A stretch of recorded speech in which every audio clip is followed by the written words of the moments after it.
மக்களை வாங்க அரைக்கீரை கடைவோம் இன்றைக்கி. அரைக்கீரையை சுத்தம் பண்ணி நல்லா கழுவி வடித்து ஒரு பாத்திரத்தில் வச்சு இதுக்குள்ளே கீழே சின்ன சீரகம், வெள்ளைப்பூடு, பச்சை மிளகா, தக்காளி போட்டு வச்சுருக்கேன். அரை டம்ளர் தண்ணி ஊற்றி இப்போ வேக வச்சுக்கிட்டுருக்கேன். வாங்க கடைவோம். நம்ம அரைக்கீரைன்னு சொல்லிடுறோம். இந்த அரைக்கீரை கிடைக்கிறதுக்கு அந்த விவசாயிங்க எப்போ காலையில் எப்படி இப்படி ஃப்ரெஷ்ஷாக கொண்டாந்து தர்றாங்கன்னு தெரில. கீரை வெந்துக்கிட்டுருக்கு. அதை கரண்டி காம்பில் இப்படி திருப்பி போடுவோம். இந்த பக்கம் கீரையை தாளிக்க வெங்காயம், வத்தல், கடுகு போட்டு தாளிக்க போகிறேன். இந்த கரண்டி காம்பிலே திருப்பிட்டு இந்த வெங்காயம் தக்காளிலாம் தெரியுதா?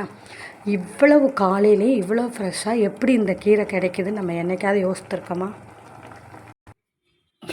வாங்க கீரை வெந்துருச்சு, போய் கடைவோம். நல்லா இப்படி மசிச்சு கடையணும்.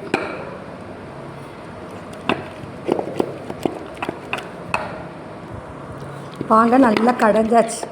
கலர் பார்த்திங்களா எப்படி இருக்குன்னு? இதுக்கு காரணம் மூடி போட்டே வேக வைக்கக்கூடாது கீரையை. இப்போ நம்ம தாளித்து வச்சுருக்க இந்த கிண்ணத்தில் எடுத்து போட போகிறேன். இந்த இப்படி கடைஞ்சி எடுத்தாச்சு. வாங்க கீரை சாப்பிடலாம். சூப்பர் டேஸ்ட்டாக இருக்குது. உப்பு இருக்கான்னு பார்த்தேன். சூப்பர் டேஸ்ட்டாக இருக்குது. நீங்களும் ட்ரை பண்ணுங்கள்.